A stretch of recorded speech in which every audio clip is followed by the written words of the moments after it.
Abogados, con psiquiatras, con sociólogos, entre todos vamos a intentar reconstruir qué ha ocurrido hoy y sobre todo si la desesperación de esos parados o de esa gente amenazada por la crisis puede llevar a que se repitan este tipo de situaciones, como decía yo, más propias de la crónica negra. Javier Gallego, sociólogo y periodista, bienvenido de nuevo. Buenas tardes de nuevo, Noelia, y un placer estar aquí acompañándoos. Alfredo Perdiguero, portavoz de la Unión Federal de Policía, bienvenido. Gracias, buenas tardes. Eso es nuestra mesa de tertulia. En cuanto a nuestros invitados de hoy, nuestros expertos de hoy, Manuel Jiménez, ex policía y periodista, y diría yo una de las personas que más ha trabajado en el mundo de los sucesos, del periodismo de sucesos en nuestro país. Un auténtico placer tenerle por aquí. Muchas gracias, sigo en ello. Acabo de escribir 4 novelas de crímenes, o sea que yo no dejo, el que nació para eso no lo puede dejar. Lo lleva en las venas. Ahora hablaremos del crimen. Efectivamente, para eso estamos citados todos aquí. Prestigioso también nuestro psiquiatra Joaquín Galván, bienvenido. Bien, me alegro de estar con vosotros y a vuestra disposición. Y yo me alegraré mucho de que nos ayude a entender esto porque sorprende, yo creo que nos hemos quedado muchos conmocionados a primera hora de la mañana y sobre todo que nos ayude a entender lo que siempre dicen los vecinos. Parecía un chico normal, no me esperaba esto, parece que esto no, evidentemente no se anuncia, ¿no? Hay ciertos comportamientos que a lo mejor son más atípicos. Enseguida entramos en materia porque me queda por saludar a Emilia Zaballos, también una prestigiosa abogada y colaboradora habitual de Intereconomía. Bienvenida, Emilia. Muchas gracias. Buenas tardes, Noelia. Pues si os parece, empezamos evidentemente por ese crimen que se producía esta mañana. Parece que detrás motivos económicos. Dicen algunas fuentes que había sido despedido, según otros se había enterado de que a finales de semana, incluso en el mes de enero, su empresa iba a prescindir de él porque tenía dificultades para pagar las nóminas y no estaba del todo satisfecho con su trabajo. También se rumoreaba esta mañana que podía tener una orden de desahucio y por lo visto después de cometer el primer crimen y con 10 minutos de diferencia va a una entidad bancaria, una sucursal bancaria, y allí intenta cobrar un talón y como no es posible acaban matando a otras 2 personas, en este caso 2 trabajadores de la entidad financiera. Si la noticia viniera de Estados Unidos no nos conmocionaría tanto porque estamos acostumbrados a que allí este tipo de masacres, y enseguida veremos un vídeo, son más habituales, pero en España esto nos sigue chocando. Sí, como tú bien has dicho, citando el caso de Puerto Urraco, estamos en un país donde no es habitual. Puerto Urraco pasó hace muchos años, ya no recuerdo exactamente el año. 26 de agosto del 90. En el año 90. El día de mi cumpleaños del año 90. 27 de agosto. 26. Pues tenía yo apuntado el 27 de agosto. Pero bueno, pues no estamos en un país acostumbrado, como bien has dicho, a este tipo de sucesos. Sí que es una de las pasiones de las conductas patológicas más antiguas de la humanidad, la venganza, y casualmente las víctimas son de 2 sectores que todos en este país hemos puesto en el ojo del huracán a la hora de explicar la crisis económica que tenemos: la construcción y la banca. ¿Puede ser una casualidad? Bueno, pues yo soy de los que opina que la crisis económica que tenemos en este país, la gran crisis económica, puede degenerar en el tiempo en una gran crisis social. Si los casi 5 millones de parados de este país tardan mucho tiempo en encontrar empleo, la crisis económica puede ser una gran crisis social. Y a lo mejor esto que ha pasado hoy no quiero relacionarlo tanto, pero puede ser, bueno, un síntoma de lo que puede avecinarse, no en un crimen como el de hoy, pero en una degeneración de la situación social, ¿no? Vosotros sabéis más de estas cosas, ¿no? Pero yo, no sé, a mí hay cosas que de ser ciertas, porque claro, nosotros estamos partiendo de una base, yo creo que todos los que estamos aquí sabemos más o menos lo mismo de lo que ha pasado, y no tenemos a lo mejor todos los elementos de juicio para poder llegar a sacar conclusiones. De ser cierto lo que nos han contado y lo que se sabe hasta ahora, a mí me sorprende que digan que era un chico que era muy normal y que era un tío estupendo y que era muy buena persona. Y yo de buena persona no lo voy a poner en duda. Pero de ser cierto, escuchen, de ser cierto que iba disfrazado de sheriff por la calle, con una pistola de juguete cuando y acababa la jornada laboral, que se paseaba allí por las calles de Olot disfrazado de sheriff. Y otras veces se vestía de guerrillero y le llamaban el Rambo. Y ese señor, con esos condicionantes psicológicos, tiene armas Yo no sé si ha sido los disparos, por otra parte, no sé, perdido, a lo mejor sabes algo más.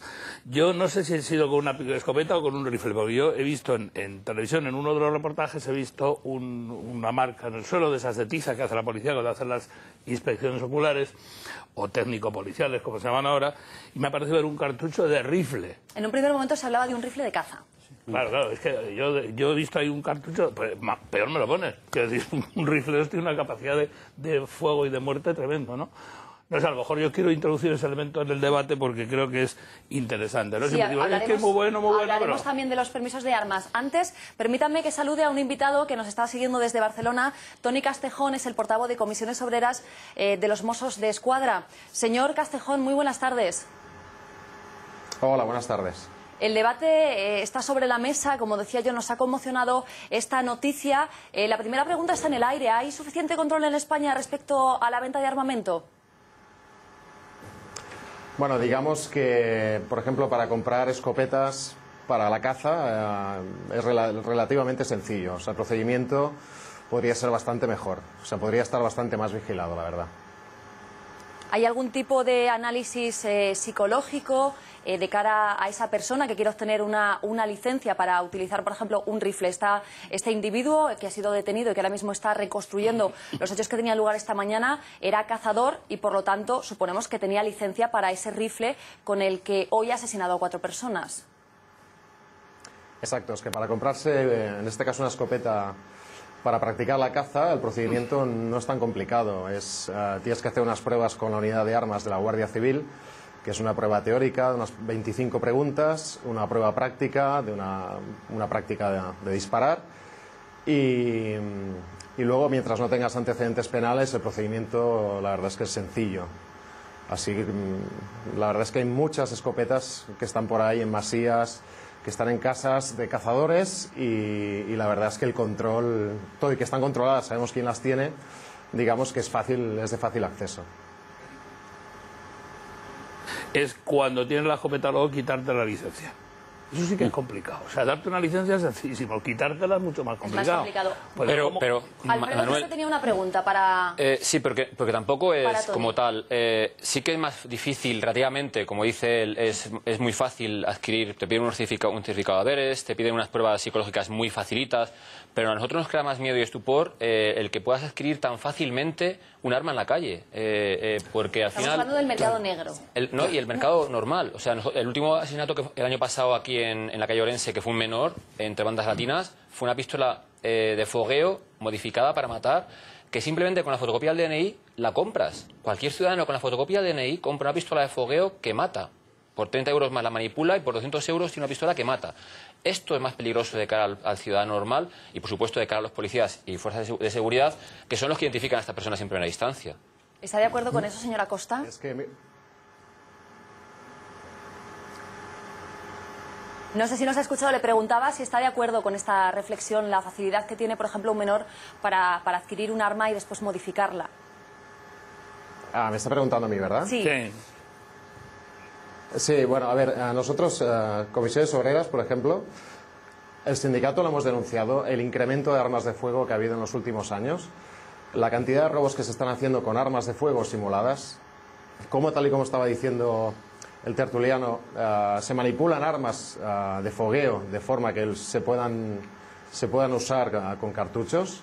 Y esto es un hecho, A raíz de eso, por ejemplo, nosotros hemos pedido, igual que para otros cuerpos como Policía Nacional, Guardia Civil, se tendría que pedir chalecos antibala interior de dotación, es que es algo que está a la orden del día. Los que trabajamos en la calle lo sabemos que la realidad es esta, que hay muchas armas de fuego que corren por ahí, que hay muchos atracos con fuerza e intimidación con arma de fuego, y es una realidad que muchas veces no sale en prensa. ¿Y los índices de delincuencia? Porque, por ejemplo, y ciñéndome al caso de Barcelona, en los 2 últimos meses hemos tenido que informar de muchos atracos que han terminado con muerte. ¿Podríamos decir que la crisis ha desatado la violencia y la delincuencia?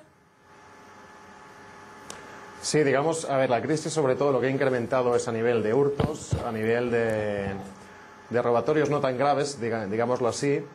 Lo que pasa es que, bueno, de aquí ya no solo por la crisis, aunque ha sido evidentemente importante, hay un número importante de delincuencia que va con mucha fuerza, que va con mucha agresividad y violencia, desde grupos organizados hasta bandas latinas que tenemos en Barcelona, y esto se está notando y mucho. Y la crisis también está afectando, evidentemente. Y el cuerpo de policía se siente respaldado, porque también es cierto que en el pasado hemos escuchado demandas, algunos se han manifestado diciendo que los presupuestos no eran suficientes, que en ocasiones el equipamiento con el que tenían que patrullar tampoco lo era. A ver, yo puedo hablar, por ejemplo, por Mossos de Escuadra, pero creo que hablo... Hoy en día en España, cualquier policía, desde policía local, Guardia Civil, Policía Nacional, todos tendrían que llevar, por ejemplo, chaleco antibalas interior. Es el chaleco que no se ve, que va debajo de la camisa o de la uniformidad, y que desde el momento que empiezas a patrullar, que empiezas a trabajar, te está cubriendo, te está dando seguridad. Hoy en día, en cualquier momento, nunca sabes cuándo te van a disparar. Hoy, por ejemplo, hemos visto en Olot como 2 policías locales se habían parado por otra historia porque habían visto un coche mal aparcado, que era el del y se han asesino. encontrado. Exacto. Y bueno, digamos que casualidades, pues han encontrado con él, que sale con la escopeta.